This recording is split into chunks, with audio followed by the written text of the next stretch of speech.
எல்லாருக்கும் வணக்கம். இன்னைக்கு நான் பேச போகிறது இந்த அப்துல் கலாம் ஆசாத் அவர்கள் எழுதிய இந்த கடற்கரை ஓடிங்கிற கதையை பற்றி தான். இது 0 டிகிரியில் இது முதல் பரிசு வாங்கியிருக்கு இந்த கதை. கடற்கரை அப்படின்னு சொல்கிறப்போ இது ஒரு துபாய் க்ரீக்கு அந்த இடம் தான் இது. அப்போ இந்த கடல்லேருந்து பின்னுக்கு தள்ளப்படுற அந்த பேக் வாட்டர்ஸ் எல்லாம் ஒரு இயல்பாக உருவான ஒரு இடம்.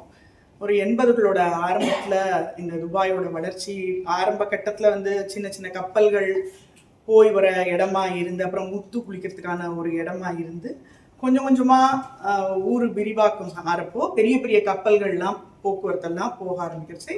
இது தன்னளவில் ஒரு சின்ன துறைமுகமாக இது மாறி இருந்தது. அப்புறம் இந்த பக்கம் தேரா துபாய், அந்த பக்கம் பர்துபாய்.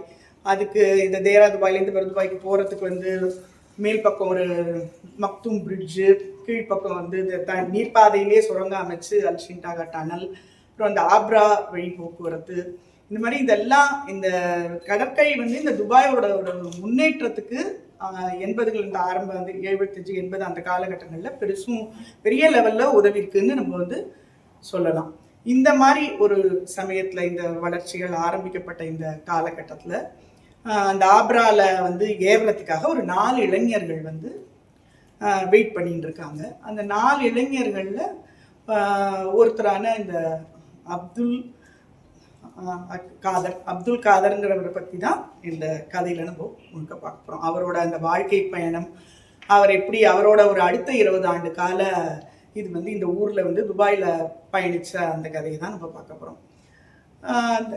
இந்த காதர்ங்கிறவர் சென்னையிலேருந்து ஒரு பொருளாதார குடும்பத்தில் அந்த நிலையை மேம்படுத்துறதுக்காக ஒரு பியூசி படித்த ஒரு பையன்தான்.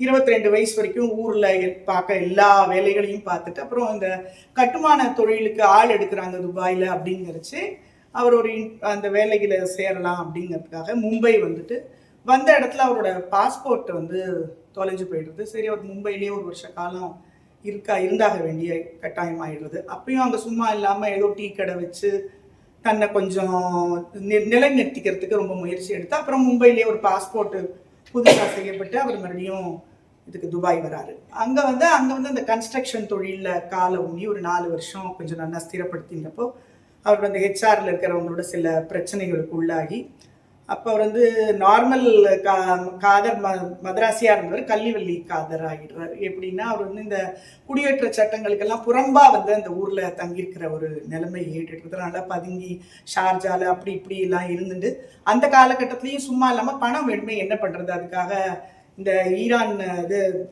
ஈராக் வார் நடந்துட்டு சமயங்கிறப்போ அப்போ இந்த லோடிங் அன்லோடிங் இந்த சரக்கெல்லாம் ஏற்றி ஈரானில் கப்பலுக்கு அனுப்புறது, அந்த மாதிரி வேலைகள் எல்லாம் பார்த்து அதுலேயும் ஒரு நுணுக்கங்கள் எல்லாம் கற்றுண்டு ஒரு ஸ்திரத்தன்மையை ஏற்படுத்திக்கிறார். ஆனால் இந்த மாதிரி நம்ம கள்ளிவள்ளியாக ஓட்ட முடியாது, ஏன்னா ஒழிஞ்சு எப்படி எத்தனை நாள் வாழ முடியும்னு அவங்களோட நண்பர்கள்லாம் சொல்லவே சரின்னு ஒரு ஊருக்கு அந்த லேபர் டிபார்ட்மெண்ட்லேயே அவருக்கு ரொம்ப பெரிய லெவலில் இது பிளாக் மார்க்கெல்லாம் ஒன்றும் வராத மாதிரி கொஞ்சம் சுமூகமாக முடியவே ஊருக்கு கிளம்பி போயிட்டு, அப்புறம் அவங்களோட நண்பர்களே ஒரு கார்மெண்ட்ஸ் கடை துபாயில் வச்சிருக்கோம். சரின்னு அதுக்கு மறுபடியும் விசா அடிச்சுட்டு வராரு. அங்கேயும் அந்த கார்மெண்ட்ஸ்லேயும் தன்னோட முத்திரையை பதிக்கிறாரு.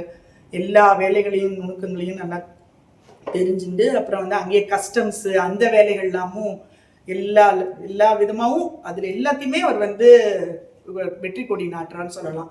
அந்த நுணுக்கலங்கள்லாம் கற்றுண்டு நல்ல விதமாக இது பண்ணிட்டு இருக்கிறச்சு.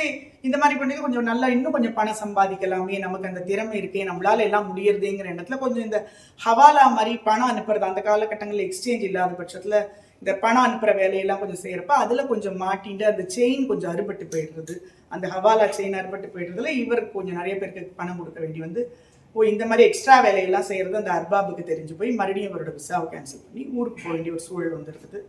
அப்புறமா மறுபடியும் ஃப்ரெண்ட்ஸு எல்லாம் சேர்ந்துட்டு ஒரு டெய்லர் கடை எடுத்து நடத்தலாம், உன்னால் அவர் மேலே வச்சிருக்கிற அந்த நம்பிக்கையில் எதை எடுத்தாலும் அவர் நல்லா செய்வார் அப்படிங்கிறது அந்த ஃப்ரெண்ட்ஸுக்கும் ஒரு இது இருக்குது. மறுபடியும் அவரை ஊருக்கு கூட்டின்னு வராங்க, ஒரு டெய்லர் கடை எடுத்து நடத்துகிறாரு. அதுலேயும் நல்ல விதமாக முன்னேறுறாரு. அப்போது இந்த சில கலை நிகழ்ச்சிகள் இதெல்லாம் அந்த ஊரில் அப்போ தான் ஆரம்பிக்கப்படுறதுங்கிற மாதிரி சொல்கிறாங்க. ஸ்டார் நைட் ப்ரோக்ராம் எல்லாம் செய்கிறப்போ சரி அதில் ஒரு ரிஸ்க் எடுத்து கொஞ்சம் நுழைஞ்சு பார்க்குறாரு. 1-2 நல்லா இதையும் செஞ்சுட்டே அதுலேயும் ஒரு நல்ல லாபமாக சம்பாதிக்கிறாரு. அதுலேயும் சில பிரச்சனைகள் கொஞ்சம் ஒரு இடர்கள்லாம் வர்றதுன்னா அந்த மாதிரி போகிறது இந்த கதை.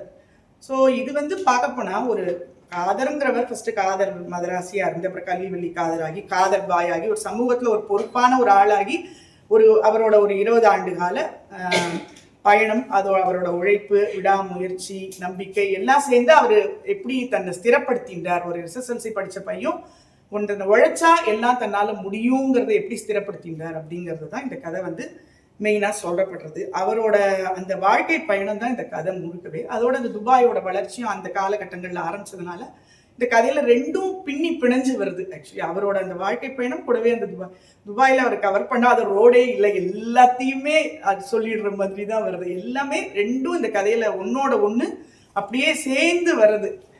ஸோ இதான் அந்த அவரோட ஒரு பயணம் தான் இந்த ஒரு கதை.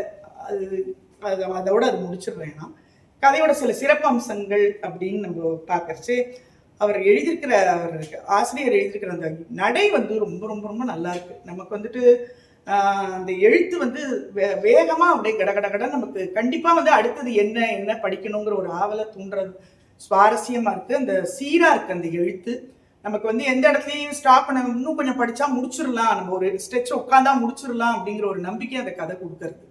அது ஒன்று. செகண்ட் ஃபோக்கஸ் சொல்லப்போனா கதை வந்து ஒரு அந்த காதர்ங்கிற கேரக்டரை தவிர எந்த இடத்துலையுமே பிறளவே இல்லை. அந்த கதை சீரா ஒரு நேர்கோட்டில் போற மாதிரியே அந்த கதை வந்து அவரும் இந்த ஊரோட வளர்ச்சி அவரோட வளர்ச்சி ரெண்டும் ஒரு சைமல்டேனியஸா வரைச்சு இந்த ஊரை பத்தியும் நம்ம நிறைய விஷயங்களை அதோட ஊடவே சொல்றாரு அவரு.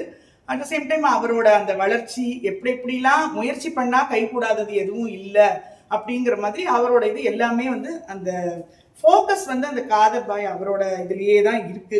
அது இன்னொன்று சொல்லணும்னா டீடைலிங் நிறைய விஷயத்தை பத்தி அவர் இதுல சொல்றாரு. இதுல இடையில அந்த கேரக்டர் கல்யாணம் ஆகி குழந்தை பிறந்து அதெல்லாமும் வருது. ஆனா அதெல்லாம் கதையில பெரிய லெவல்ல வரல. ஆனா அதுக்காக அந்த இஸ்லாமிய சமுதாயத்துல கொடுக்கப்பட்ட அந்த மகருங்கிற அந்த மனக்கொடையை பத்தி கொஞ்சம் டீட்டெயில்டா சொல்றாரு. அப்புறம் வஹாபிய சிந்தனைகள் அதெல்லாம் பத்தி கொஞ்சம் நல்லா டீட்டெயில்டா சொல்றாரு. அப்புறம் அந்த கஸ்டம்ஸ்ல அவர் வேலை பார்க்குற போது அந்த bill of lading, LLC, letter of credit, அது இது கன்சைன்மெண்ட், சர்டிபிகேட், இந்த மாதிரி விஷயங்கள் எல்லாம் கூட அவர் அவ்வளோ டீட்டெயில்டா கதையில சொல்லியிருக்காரு. அப்புறம் ஹவாலானால அந்த ஷெல் கம்பெனிஸ், அப்புறம் வந்து நம்ம மணி லாண்ட்ரிங், அந்த மாதிரி விஷயங்கள்லாம் கூட எக்ஸ்சேஞ்ச் இல்லாத காலகட்டத்தில் எப்படியெல்லாம் பணம் அனுப்புறதுக்கு எவ்வளோ சிரமப்பட்டாங்க, அது எப்படி எல்லாம் செஞ்சாங்கங்கிறத அந்த பணச்சலவை மெத்தடை ரொம்ப டீட்டெயில்டாக அழகாக சொல்லியிருக்காரு அவர். இதனால இது என்னன்னா இந்த துபாயை வந்து ரொம்ப நேசிச்சிருக்காரு அப்படிங்கிறது அந்த கதையோட ஒரு விஷயத்திலே நமக்கு தெரியும். ரொம்ப லவ் பண்ணவங்களால தான் இந்த அளவு வந்து ஒரு கதையை வந்து அந்த துபாயை பற்றி இவ்வளோ அழகாக எழுத முடியும். ஏன்னா அந்த காதருங்கிறவர் நிறைய பிரச்சனைகள்ல மாட்டிக்கிறார். ஆனா மாட்டிக்கிற வேகத்துல அவர் வந்து தன்னை சுத்தி இருக்கிற அந்த நல்ல மனிதர்களால் அவர் வெளியிலேயே வரார். அதனால இவர் ரொம்ப லவ் பண்ணா மட்டும்தான் எந்த இண்டு சந்தையும் அவர் விடல. அந்த அளவு எல்லா ரோடையும் கவர் பண்ணியிருக்காரு. அவர் நிறைய வெண்பாவும் துபாயை பத்தி எழுதியிருக்காருன்னு கேள்விப்பட்டேன்.